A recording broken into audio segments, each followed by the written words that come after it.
Get your black hands off my mother. Gregory Morrison's voice sliced through silent night.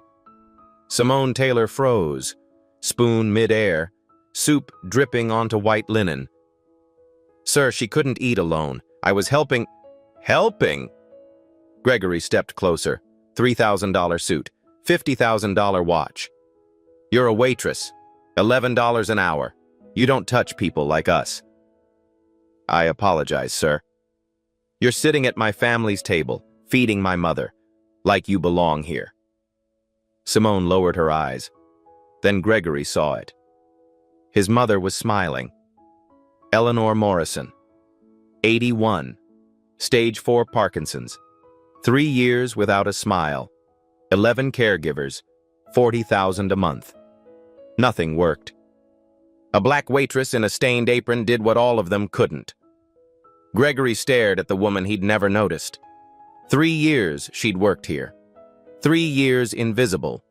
His mother hadn't smiled for anyone. Until tonight. Until her. 3 years invisible. Tonight, she made his mother smile. Who was she? Gregory's eyes swept over Simone like she was furniture, something to be assessed, appraised, dismissed. Henderson. The manager materialized instantly. Paul Henderson, 45, sweating through his starched collar despite the December chill seeping through the windows. Yes, Mr. Morrison? Why is this waitress sitting with my mother? Henderson's face drained of color. I don't know, sir. Taylor, what were you thinking? You know the rules. Section 3 only, no contact with VIP guests. Simone stood slowly, smoothed her apron, the same black apron she'd worn for 1,095 days. The same apron she'd tied every Christmas Eve, standing in the kitchen doorway, watching Eleanor Morrison through the window. I was helping Mrs. Morrison eat, Mr. Henderson. Her caregiver stepped outside to take a phone call. Mrs. Morrison was struggling with her spoon. The tremors were bad tonight. I have training in... Training? Gregory cut her off. His voice was ice. What training does a waitress have? You carry plates, you refill water glasses, you smile and say, enjoy your meal. That's your training. I was a CNA for 18 years, sir. Certified nursing assistant. I specialized in Parkinson's care at Greenwood Hospice before I came here. Gregory paused. Something flickered across his face. Confusion, maybe. Or the beginning of suspicion. A CNA. 18 years of medical experience. And now you're serving tables in a steakhouse for $11 an hour? Yes, sir. Why? Why would anyone make that choice? Simone didn't answer. Her hand moved unconsciously to her chest.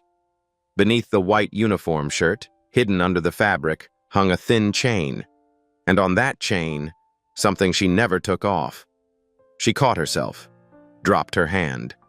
But Gregory noticed. What's that? Under your shirt. I saw you touch it. It's nothing, sir. Personal. Everything in this restaurant is my business. I own this building. I own the chairs you're standing between. I own the air you're breathing right now. Nothing here is personal. Simone met his eyes. For just a moment. Something flickered there.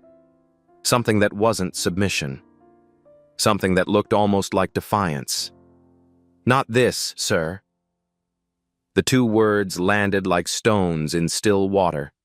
Gregory wasn't used to being told no. Not by anyone.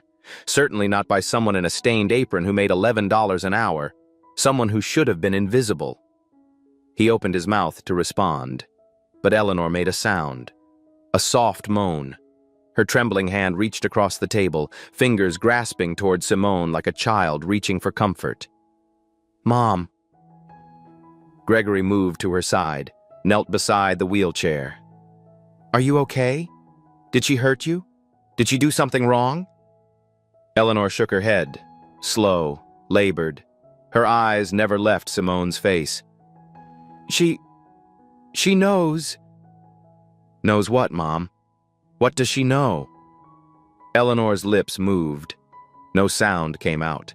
The Parkinsons had stolen so much from her. Words came hard now. Sentences came harder. Some days, whole hours passed in silence because the effort of speaking was simply too much. But Simone understood. 3 years of watching from across the room. 3 years of learning Eleanor's rhythms, her patterns, her silent language. The way her left hand trembled more than her right. The way her eyes clouded when she was tired. The way she touched Derek's empty chair every time she sat down. Simone knew what Eleanor was trying to say. She just couldn't say it for her, not yet. "Mrs. Morrison needs rest," Simone said quietly. "And thickened liquids. The soup consistency is wrong, it's too thin. She could aspirate if she's not careful." Gregory stared at her. "How do you know what consistency she needs?" 18 years, sir. I told you. I've cared for dozens of Parkinson's patients. I know the progression. I know the risks." "You told me you were a CNA. You didn't tell me why you left, why you're here, why you're serving tables instead of saving lives." Simone was quiet for a long moment. "Some lives can't be saved, Mr. Morrison. Sometimes all you can do is watch and make sure someone's there at the end." The words hung in the air between them. Gregory didn't understand, not yet, but something in his chest tightened. Some instinct told him this woman knew more than she was saying. "Who are you, really?" he asked. "And don't tell me you're just a waitress. I'm not stupid." Simone looked at Eleanor. The old woman's eyes were wet with tears. Then she looked back at Gregory. "I'm someone who made a promise, Mr. Morrison, a long time ago, to someone who can't ask me to keep it anymore." She turned and walked toward the kitchen door. Gregory watched her go. 3 years she'd worked in his building, 3 years invisible. And suddenly, he couldn't look away. A promise. To someone who couldn't ask anymore. Gregory watched her disappear into the kitchen. Who was she protecting? Simone made it to the supply closet before the tears came. She closed the door behind her, pressed her back against the shelves of napkins and tablecloths, slid down until she was sitting on the cold floor. Her hand found the ring under her shirt, pulled it out, held it tight. Derek. 4 years ago, Christmas Eve, the last night she'd seen him alive. Greenwood Hospice, room 114, the smell of antiseptic and dying flowers, the beep of monitors counting down the minutes he had left. She'd brought a 2-foot Christmas tree from the dollar store. Plastic, cheap, the kind that came pre-lit with lights that flickered too fast. She'd wrapped fairy lights around his bed rail, hung a single red ornament from his IV pole. It wasn't much, but Derek had smiled when he saw it. "You brought Christmas to me." His voice was thin. The Parkinsons had accelerated faster than anyone expected. Early onset, aggressive. Most people got decades with the disease. Derek got 6 years. By the end, he could barely hold a cup, barely sign his name, barely breathe. But he could still smile. And that Christmas Eve, he smiled at Simone like she'd given him the world. "Next Christmas," he'd said, "we'll be at the restaurant, at our table, Morrison's Steakhouse, you, me, and Mom." "And Gregory?" Derek's smile had faded, just slightly. "Gregory will come if he wants to. He usually doesn't." They didn't talk about Gregory often. The older brother who was always too busy, too important, too far away. The brother who sent checks instead of visits, who hired caregivers instead of coming home. "Sing for me," Derek had whispered. "Silent night, like you always do." Simone had sung. Her voice cracked on the second verse. Tears ran down her cheeks, but she kept going. Because Derek asked. Because it was Christmas. Because she knew, somehow, that this was the last time. The door opened. Eleanor walked in. She stopped when she saw Simone. Saw her holding Derek's hand. Saw the ring on her finger that Derek had given her 18 months earlier. A secret engagement. A secret love. "Mom," Derek had said, "this is Simone, the woman I told you about." Eleanor didn't speak. She walked to the other side of the bed, took Derek's other hand, and when Simone reached the final verse, Eleanor sang with her. "Sleep in heavenly peace." 3 days later, Derek was gone. December 21st, 3:47 a.m. Simone held one hand. Eleanor held the other. Gregory didn't answer his phone. 17 calls from Eleanor. 17 times the phone rang in a hotel suite in Singapore. 17 times Gregory looked at the screen and thought, "I'll call her back after the meeting." He never called back. Not until it was too late. By the time he listened to his mother's voicemail, Derek had been dead for 6 hours. "He's gone, Gregory. Your brother is gone. You don't have to come now. It wouldn't matter anyway." Now, 4 years later, Simone sat in a supply closet in Morrison's steakhouse, still wearing the ring, still keeping the promise, still invisible to the man who owned everything and noticed nothing. She heard footsteps outside the door. Henderson's voice. "Taylor? Taylor, Mr. Morrison wants to talk to you again. He's asking questions, lots of questions." Simone wiped her eyes, stood up, straightened her apron. She looked at the ring one more time, tucked it back under her shirt. "Coming?" she said. She opened the door, walked back toward the Morrison room, toward the man who had no idea who she was, who had no idea what his brother had meant to her, who had no idea that the waitress he'd dismissed was the woman Derek had wanted to marry. Gregory was waiting, standing by the Christmas tree. His face was different now. The anger was still there, but something else, too. Confusion, curiosity. "My mother wants you to sit with her." Simone stopped. "Sir?" "She won't eat unless you're there.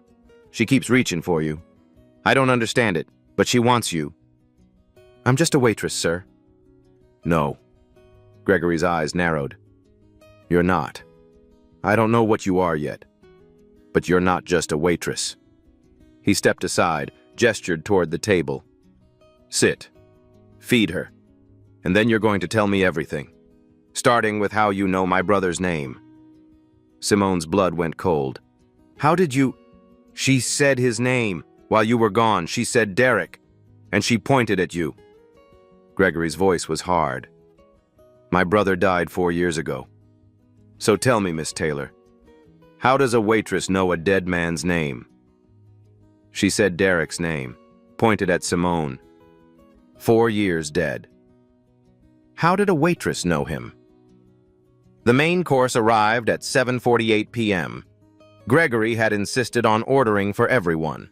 Filet mignon, the Morrison Christmas tradition, the same meal the family had eaten every Christmas Eve since 1989. Simone watched the plate land in front of Eleanor.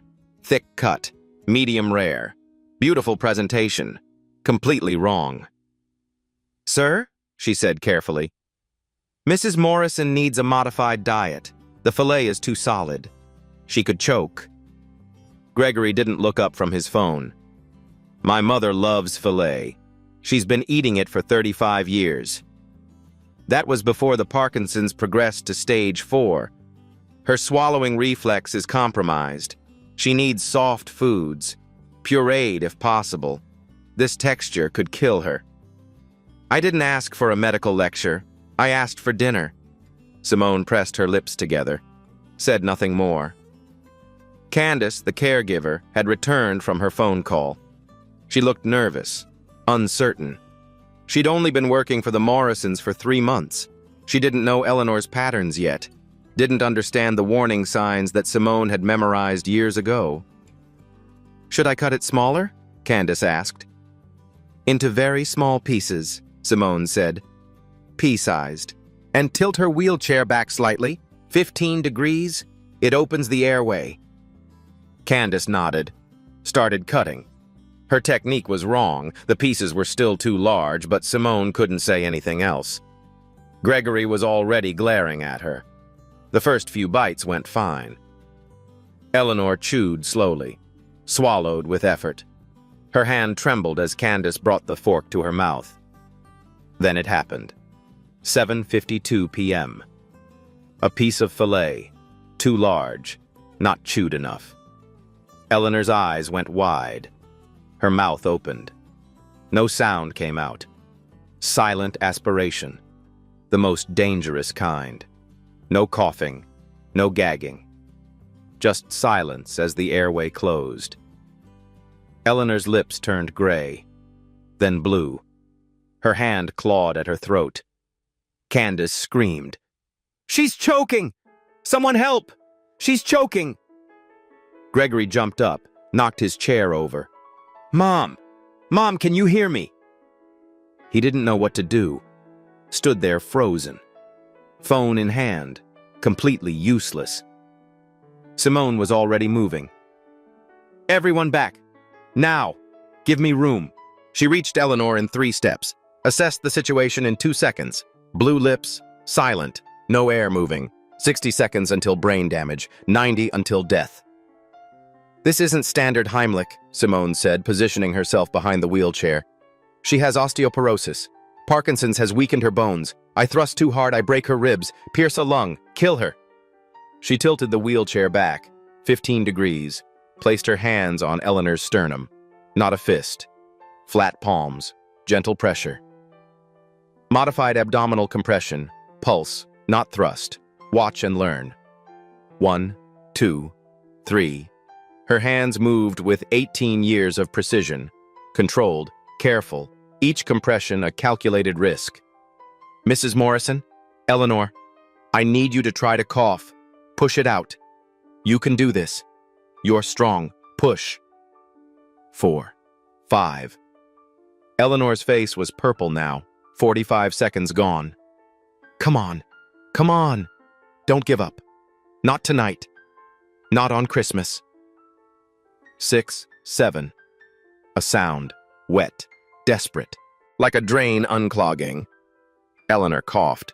The chunk of fillet flew from her mouth, landed on the white tablecloth, red meat on white linen, like blood on snow. Color flooded back into Eleanor's face. 8 seconds, pink replacing purple, life replacing death. Simone grabbed a napkin, wiped Eleanor's mouth, checked her pulse. 88 beats per minute. Shallow breathing, but clear. "She's okay. She's breathing. She's okay." The Morrison room was silent. The Christmas music had stopped. Someone had turned it off during the chaos. Gregory still hadn't moved. His phone was on the floor. Screen cracked. He must have dropped it. "You..." His voice was hoarse, shaking. "You just saved her life." Simone didn't look up. She was already reaching for a glass, pulling a small packet from her apron pocket. Thickener. The same thickener she'd carried every shift for 3 years, just in case. "She needs honey-thick liquids now, not water. Water's too thin. She'll aspirate again." She mixed the thickener into the water, brought it to Eleanor's lips. The old woman drank, slowly, carefully. 3-second pauses between each sip. "The fillet was wrong," Simone said quietly. "I told you it was wrong. She can't have solid cuts anymore. You would have known that if you ever asked. If you ever came to her doctor's appointments, if you ever sat with her during meals instead of sending strangers." Gregory's face crumpled. The billionaire mask fell away. Underneath was just a man, a scared man who had almost watched his mother die because he didn't know how to feed her. "I didn't know," he whispered. "I didn't know it was this bad." "No, you didn't." Simone finally looked at him. "You pay $40,000 a month for people to know for you, but money doesn't watch. Money doesn't learn her rhythms. Money doesn't carry thickener in its pocket just in case." She stood. Her apron was stained now. Soup from earlier, something else from the crisis. Your brother knew, she said. Derek knew everything about her care. He spent hours with her doctors, learned every medication, every risk, every protocol. Gregory flinched at his brother's name. How do you know what Derek knew? Simone reached under her shirt, pulled out the chain, let the ring catch the light of the Christmas tree. Because he taught me. Every night, in the hospice. While you were closing deals in Singapore, he was teaching me how to keep your mother alive. Gregory stared at the ring. That's a man's ring. It was your brother's. He gave it to me 18 months before he died. She paused. We were engaged, Mr. Morrison. Derek was going to marry me. Christmas Day, 4 years ago. The silence was absolute. He didn't make it to Christmas. Engaged to his brother. 4 years of secrets. Gregory stared at the ring and saw everything he'd missed. Eleanor's voice came out stronger than it had in months. I knew. Gregory turned. What did you say? I knew who she was from the first day. Eleanor's hand found Simone's, held tight. 3 years ago, January. She walked into this restaurant wearing that black apron. Her hands were shaking when she tied it. Simone's eyes widened. Mrs. Morrison. I recognized her voice before I recognized her face. Eleanor's gaze was clear, focused. The near-death experience had sharpened something inside her. She hummed while she worked.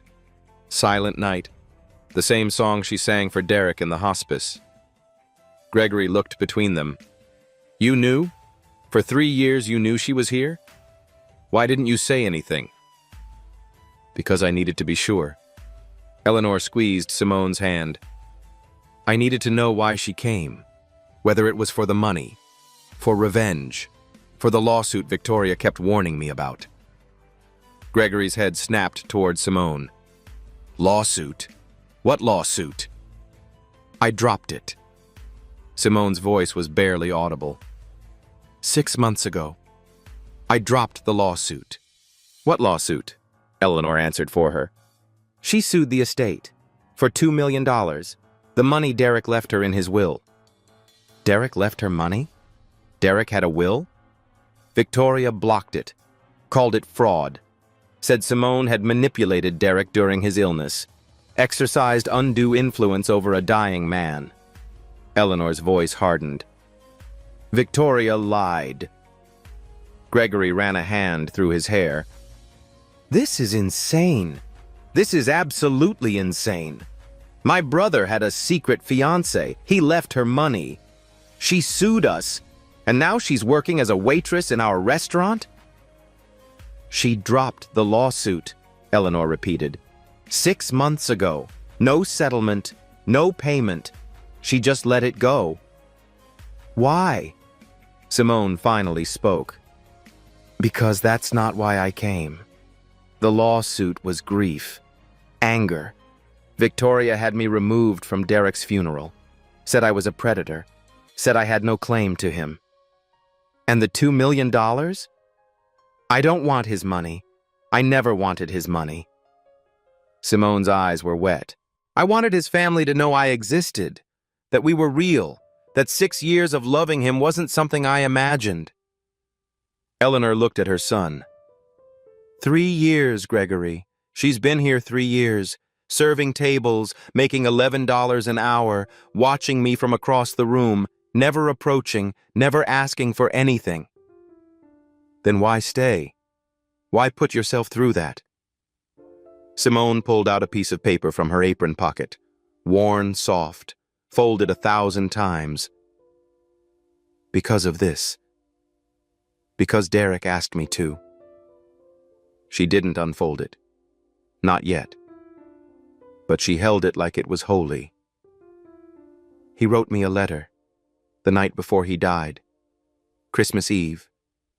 His hands were shaking so badly he could barely hold the pen. But he wrote it anyway. What does it say?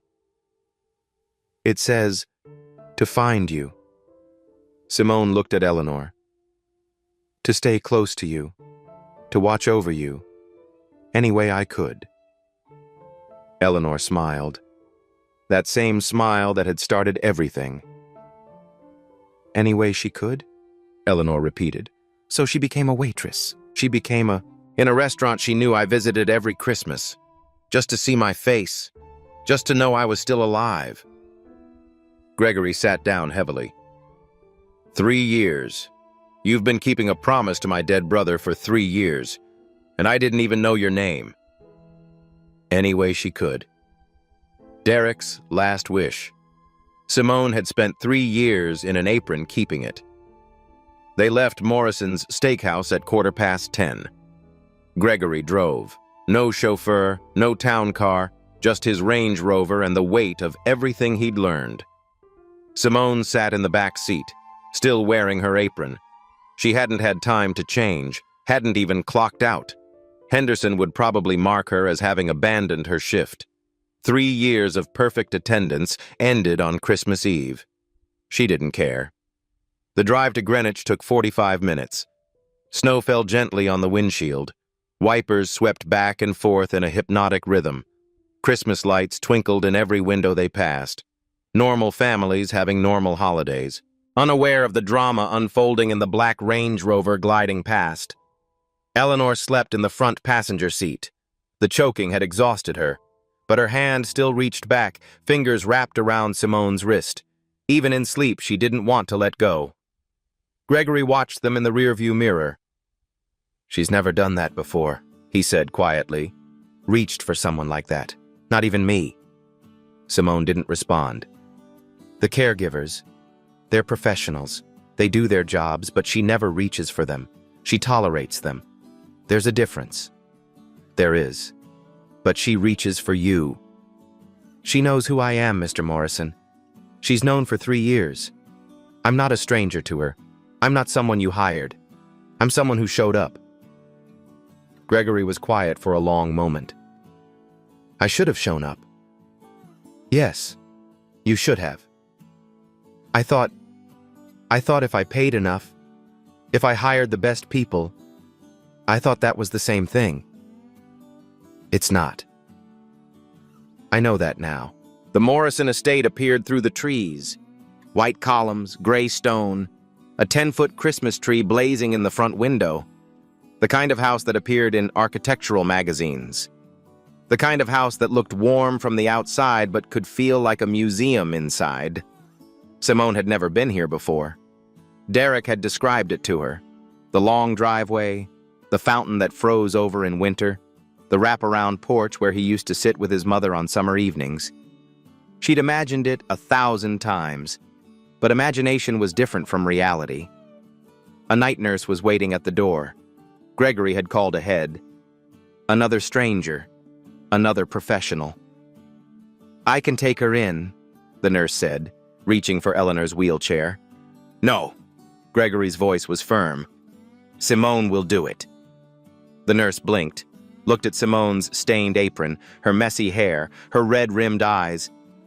Sir, I'm a certified... I know what you are. Simone will do it. He looked at her. Something had shifted in his expression. The contempt was gone. In its place was something harder to name. Respect, maybe. Or the beginning of it. Will you? Simone nodded, took the handles of Eleanor's wheelchair, pushed her through the front door. The foyer smelled like pine and old money. A crystal chandelier hung overhead. Oil paintings lined the walls. Morrisons going back generations. Men in suits, women in pearls. The accumulated weight of legacy. And there, on the mantel above the fireplace, in a simple silver frame, was Derek. Simone stopped. The photo was from 5 years ago, before the diagnosis, before the tremors started. He was laughing at something off camera. His eyes crinkled at the corners the way they always did when he was truly happy, the way they'd crinkled when he looked at her. Her hand went to the ring under her shirt. Instinctive. Always. That was his favorite picture, Eleanor said softly. She was awake now. Had been for a few minutes, maybe. Taken at the restaurant. Christmas Eve, the year before he got sick. He looks happy. He was. That was the year he told me about you. Gregory came up behind them, saw what they were looking at. His jaw tightened. I should have been there when that photo was taken. I was in Tokyo. Couldn't get away. You could have gotten away, Eleanor said. You chose not to. Mom, I'm not saying it to hurt you, Gregory. I'm saying it because it's true, and because tonight you need to hear true things. She reached up, touched Simone's hand on her shoulder. Give her Derek's room. Gregory froze. What? His room. 2nd floor, 3rd door on the right. She'll stay there tonight. Mom, I don't think that's... 4 years that room has been empty. 4 years his things have been gathering dust. Victoria wanted me to pack it all up, turn it into a guest suite, something useful. Eleanor's voice hardened. I refused, because I knew. Somehow I knew Simone would come, and she would need somewhere to sleep. Gregory looked at Simone, then at his mother, then at the photo of his brother. This is insane. Maybe, but it's also right. Eleanor's eyes met his. Derek loved her, Gregory. He wanted to marry her. He wanted her to be part of this family. The least we can do is give her his room for one night. Gregory was silent for a long moment. Then he nodded. 2nd floor, 3rd door on the right. There should be clean sheets in the hall closet. Simone's throat tightened. I can't accept. You can. You saved her life tonight. That's not something I can repay, but I can give you a bed. He paused. And tomorrow we'll figure out the rest. Simone pushed Eleanor's wheelchair to the bottom of the stairs. The night nurse appeared, ready to take over for the journey to the 1st floor bedroom that had been converted for Eleanor's needs. I'll see you in the morning, Eleanor said, squeezing Simone's hand. We have a lot to talk about. We do. And Simone? Yes? Eleanor smiled, that same smile, the one that had started everything. Thank you for keeping your promise, for staying, for showing up when no one else would. Simone couldn't speak, just nodded, watched as the nurse wheeled Eleanor away. Then she climbed the stairs. 2nd floor, 3rd door on the right. Derek's room. She turned the brass handle, pushed the door open, stepped inside. And there he was, everywhere. Navy blue walls, bookshelves lined with paperbacks. Mysteries, mostly, the kind he used to read to her in the hospice. A Yale pennant over the desk, trophies from high school tennis, photos everywhere.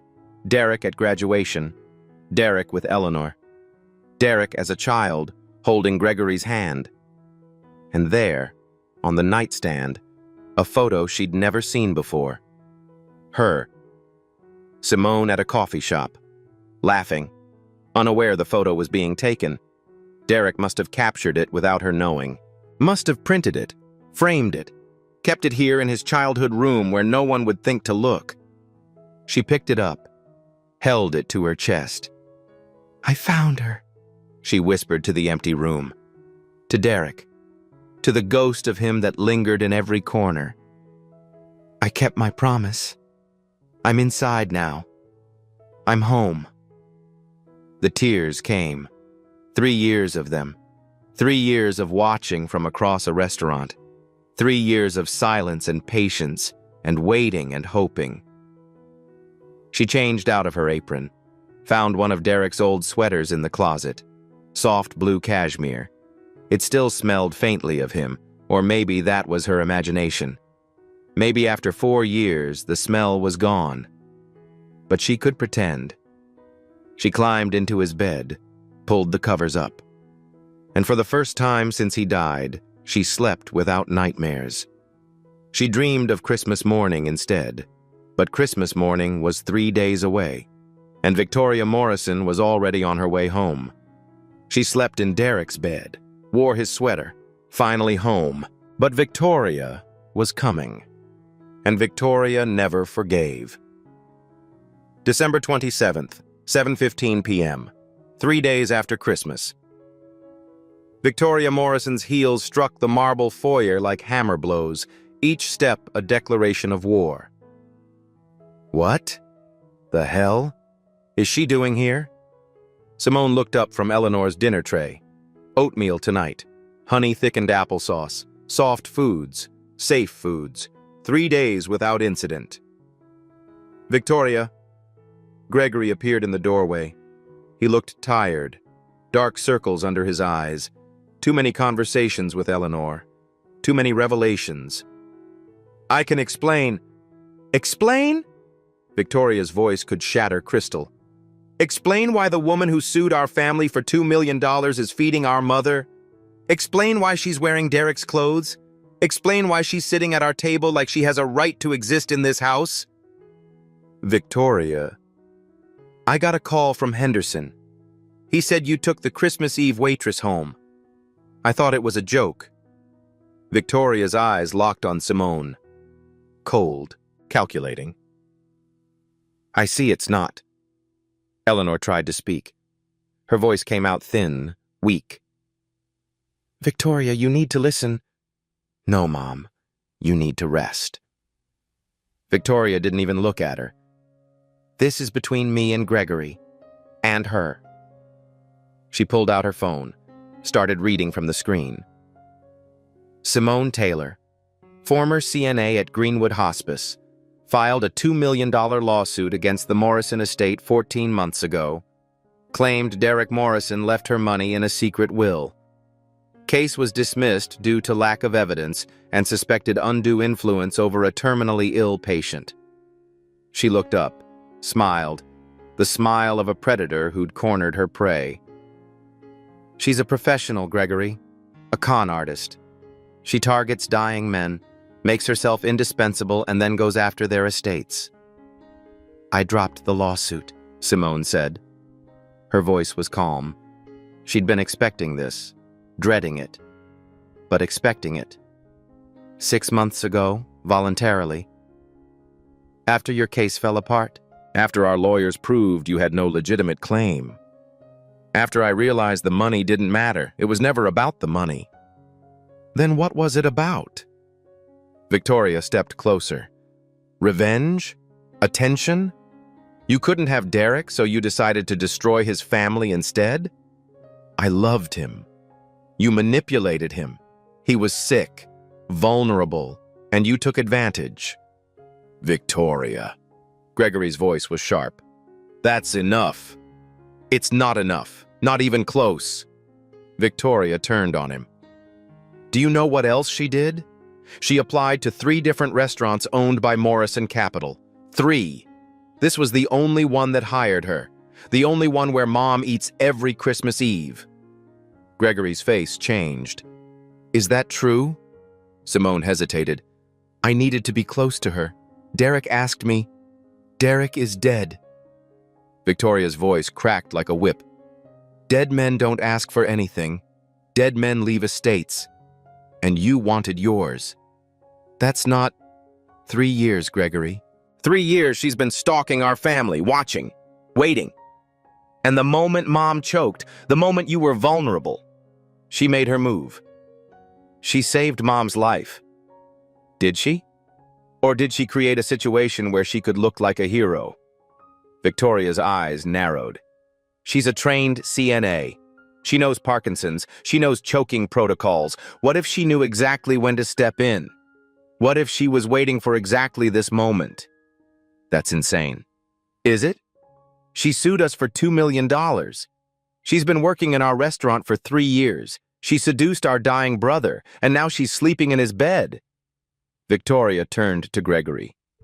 How much more evidence do you need? Gregory looked at Simone, then at Victoria, then at Eleanor, who was crying silently in her wheelchair. I need to think, he said finally. I need time to figure out what's real. What's real is that she needs to leave. Now. before she does any more damage. Gregory was quiet for a long moment. Then he looked at Simone. I think you should go. Just for now. Just until I can sort through all of this. Simone's heart cracked. But she didn't argue. She'd known this was coming. Derek had warned her. In the letter. Victoria will try to destroy everything. I understand. She stood, walked to the door, stopped. I dropped the lawsuit because I didn't want Derek's money. I wanted his family to know I existed. That's all I ever wanted. She looked at Eleanor. I'm sorry. I'm so sorry. Eleanor reached for her, crying, helpless. But Simone was already gone. Outside, the snow was falling again. Christmas lights still glowed on the porch. The world looked peaceful, beautiful. Simone stood in the driveway. No coat, no phone, no way home. She'd lost everything. Again. Victoria watched from the window, smiling. The door closed. The snow kept falling. Victoria smiled. Simone had lost everything. Again. Eleanor Morrison stopped eating at sunrise on December 28th. Not gradually, not accidentally. A decision. When Candace brought breakfast, Eleanor turned her head. When the night nurse offered water, Eleanor pressed her lips shut. When Gregory came to apologize, to explain, to beg her to understand, Eleanor closed her eyes and pretended to sleep. She wasn't sleeping. She was waiting. Waiting for her son to understand what he'd done. 24 hours passed, then 48. By the morning of December 29th, Eleanor's vitals were dropping, blood pressure low, pulse weak, the first signs of dehydration setting in. The doctor arrived at 11 a.m., Northwestern Memorial's head of geriatric care, $500 an hour, the best money could buy. She's not presenting any physical obstruction, he said, reviewing Eleanor's chart. Her swallowing reflex is intact. Cognitive function is stable. This isn't the Parkinson's. Then what is it? Gregory's voice was desperate, ragged. He hadn't slept in 2 days. It's volitional, intentional. She's choosing not to eat. That's suicide. It's protest. The doctor looked at him steadily.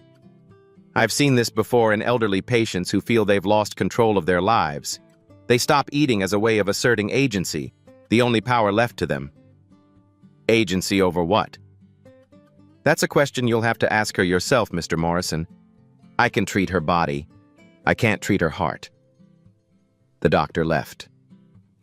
Gregory sat by Eleanor's bed for hours, watching her breathe, watching her fade. Mom, please, you have to eat something. Anything. A sip of water, a bite of toast. Please. Silence. I know you're angry about Simone. I know you think I made the wrong choice. But Victoria showed me the records, the lawsuit, the applications to our restaurants. She was targeting us. Eleanor's eyes opened. Finally. But they weren't soft. They were hard. Angry. She was keeping a promise. Mom, a promise to your brother. The brother you never visited. The brother whose calls you ignored. The brother who died alone because you were too busy closing deals. That's not fair. Fair? Eleanor's laugh was bitter, hollow. You want to talk about fair? Victoria has been lying to you for 4 years. She told me Simone was a predator. She told me the lawsuit was about greed. She never told you that Simone dropped it. 6 months ago. No payment, no settlement. Just walked away. Gregory went still. What? Simone withdrew the lawsuit voluntarily because she realized the money was never what she wanted. She wanted us to acknowledge her, to accept her, to treat her like the family Derek wanted her to be. Victoria said, "Victoria lies." Eleanor's voice cracked. Victoria blocked Derek's will because she didn't want anyone outside the family touching Morrison money. She called Simone a manipulator because it was easier than admitting Derek loved someone she didn't approve of. Mom, I was weak. I believed Victoria because I was tired, because fighting took energy I didn't have. But Simone never gave up. She became a waitress, Gregory. $11 an hour, stained apron, standing on her feet for 8 hours a day, just to see my face once a year. Eleanor grabbed his hand. Her grip was weak but desperate. She goes to the cemetery every Christmas Eve after her shift. She walks to Greenwood and sits with Derek until morning, in the cold, in the snow, telling him about her year, about me, about how she's still trying to keep her promise. Gregory felt something crack inside his chest. How do you know that? Because I asked Henderson, years ago. I wanted to know where she went after work, what she did when she wasn't watching me from across the restaurant. Eleanor's eyes were wet. 3 years, 3 Christmases. She never missed a visit. Not once. Gregory stood. His legs felt unsteady. Where is she now? I don't know. You threw her out without a coat. Without money? Without anywhere to go? I didn't throw her out. I asked her to leave. Same thing. To someone who has nothing, it's the same thing. Gregory moved toward the door. Find her. Eleanor's voice stopped him. Find her before it's too late. Before I run out of time. Mom, don't talk like that. I'm 81 years old. Stage 4 Parkinson's. I almost died 3 days ago eating a piece of steak. I don't have the luxury of pretending I have forever. She looked at him. Her son. The boy she'd raised. The man she barely knew. Find her. Bring her back. And don't come home without her. What about Victoria? Victoria can go to hell. Eleanor turned her face to the wall. I'm done protecting her feelings. I'm done being afraid of her. Derek loved Simone. That's enough for me. It should be enough for you. Gregory stood in the doorway, watching his mother's frail body, her trembling hands, the monitors beeping out the rhythm of a life running low. There's a letter, Eleanor said quietly. Derek wrote it the night before he died. Simone carries it everywhere. She's never shown it to anyone. What does it say? I don't know. But I know Derek. And I know he wouldn't have asked her to do all this without a reason. Eleanor closed her eyes. Find her. Read the letter. And then decide what kind of man you want to be. Gregory grabbed his coat, his keys, ran for the door. Behind him, Victoria's voice echoed from somewhere in the house, demanding to know where he was going, what he was doing, why he was ruining everything. He didn't stop. He didn't look back. If Simone was still in this city, there was only one place she would be. The same place she went every Christmas, the cemetery. Eleanor stopped eating. 48 hours. She wouldn't start again until Simone came back. Gregory had one chance to make it right. Greenwood Cemetery, December 30th, 6:15 a.m. The snow had stopped falling sometime before dawn. Now it lay thick and white over everything. Headstones like soft sculptures, trees like frozen ghosts. The world holding its breath. Gregory found her in Section D, Row 14. She was sitting on a stone bench, facing Derek's grave. No coat. He noticed that first. Just the same clothes she'd been wearing when she left. Derek's blue sweater, jeans, snow gathering on her shoulders like a second skin. She didn't turn when she heard his footsteps. I knew you'd come eventually. Gregory stopped a few feet away. How? Because your mother is stubborn, and because underneath everything, you're not as cruel as you want to be. He moved closer, looked at the headstone. Simple gray granite. Derek Morrison, 1971, 20-20. Beloved son, beloved brother, missed always. The words felt inadequate. Everything felt inadequate. She stopped eating, Gregory said. Mom, 2 days now. The doctor says it's a protest. It is. She won't start again until you come back. Simone was quiet for a moment. Her breath made small clouds in the frozen air. I'm not coming back to be thrown out again. I can't survive that. Not a third time. There won't be a third time. You said that before, when you gave me Derek's room, when you started to trust me. I know. And then Victoria came and you believed her, because believing her was easier than believing me, because she's your sister, because I'm nobody. The words hurt, because they were true. Gregory sat down on the bench. The stone was freezing through his coat, but he didn't care. My mother says there's a letter, that Derek wrote you something the night before he died. Simone's hand went to her pocket. Protective, instinctive. She says she's never read it, that you've never shown it to anyone. He paused. Will you show me?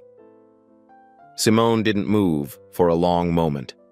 Then, slowly, she pulled out a piece of paper, worn soft from years of handling, folded and unfolded 1,000 times.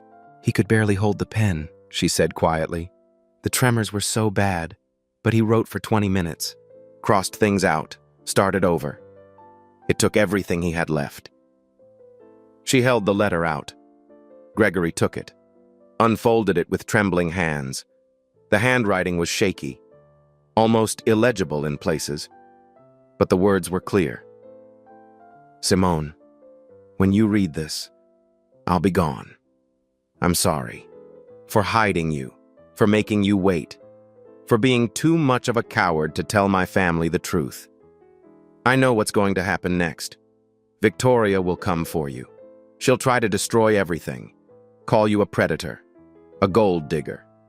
All the names she used for every woman I ever loved who wasn't good enough for Morrison money. Gregory won't help. He's too far away, too busy. He'll believe whatever Victoria says because believing her is easier than believing a stranger. Mom knows about you. She loves you. But she's too weak to fight Victoria alone. I'm not asking you to forgive them. I'm asking you one thing. Find my mother. Stay close to her. Any way you can. Not for money, not for inheritance, not for revenge. For me. Because after I'm gone, she'll need someone who truly loves her. Someone who won't give up. Someone who'll be there on Christmas Eve when everyone else has somewhere better to be. You're the only one I trust. Give her one more Christmas, then another. As many as she has left. That's all I ask. I love you. I've always loved you. I'm sorry I didn't tell the world when I had the chance. Merry Christmas, my love. Derek Gregory read the letter twice, 3 times, the words blurring as his eyes filled with tears. Any way you can, he whispered. He wrote that. He knew. Simone's voice was steady. He knew Victoria would block the will. He knew you wouldn't believe me. So he asked me to find another way. And you became a waitress. It was the only door Victoria couldn't close. I couldn't come to the house. Couldn't call. Couldn't write letters. But I could apply for a job at a restaurant. I could tie on an apron and serve tables. I could stand across the room and watch your mother eat. For 3 years. For as long as it took. Simone took the letter back, folded it carefully, returned it to its place over her heart. I didn't plan any of this. The choking. You seeing me. I was just going to watch her, like always. But she was struggling, and I couldn't just stand there. Gregory was quiet. Then he stood, walked to Derek's grave, knelt in the snow. I'm sorry, he said to the stone. I should have been there. Should have answered Mom's calls. Should have asked you about your life instead of assuming I knew everything." His voice broke. "I should have known about her." Simone watched him cry. The billionaire. The man who owned buildings and made deals and thought money could fix everything. Kneeling in the snow, talking to a brother he'd failed. When he finally stood, his eyes were red. Eyes were raw. "Will you come back? Please. Not for me. For her. For him." Simone looked at Derek's grave, then at Gregory. "I never really left. I was just waiting for you to ask." "Any way you can." Derek's last words. Simone had lived them for 3 years. Now Gregory finally understood. 1 year later, Christmas Eve, Morrison's Steakhouse. The Morrison room looked the same. 12-foot tree, crystal chandeliers. Silent Night playing softly through the speakers. But the table was different. Eleanor sat at the head, smiling. Really smiling. The kind of smile that comes from being surrounded by people who show up. Gregory sat to her right. He'd learned how to cut her food properly, knew the right consistency, the right angle, the right pace. He came to dinner every Sunday now, never missed. Simone sat to Eleanor's left, not wearing an apron, not wearing a waitress uniform, wearing a deep red dress, the color of Christmas, the color of new beginnings. And Derek's chair? Still there, still at the table, but this time it held a single framed photograph. Derek laughing, eyes crinkled, happy. "To Derek," Eleanor said, raising her glass of thickened cider. "Who brought us together? Who taught us what family really means?" "To Derek," they echoed. Simone touched the ring under her dress, the same ring she'd worn for 6 years. She'd never take it off, but she didn't hide it anymore. "I kept my promise," she thought. "I found her. I stayed. Any way I could." Across the room, Henderson watched from the doorway. The waitresses whispered among themselves. "Isn't that Taylor? From Section 3? Used to be. She's family now." Family. The word had taken 3 years to earn. 3 years of aprons and invisible shifts and watching from across the room. But Simone was finally where she belonged. Not in the kitchen, not carrying plates, not invisible. At the table, holding Eleanor's hand. Part of the family Derek always wanted her to be. Outside, the snow fell soft and white. Inside, the Christmas tree glowed warm and bright. And somewhere, somehow, Derek Morrison smiled. His last wish had finally come true. If this story reminded you of someone you've overlooked, someone waiting to be seen, maybe today is the day to look a little closer. A subscribe and a like help us keep telling stories about the people we almost miss. Thank you for listening.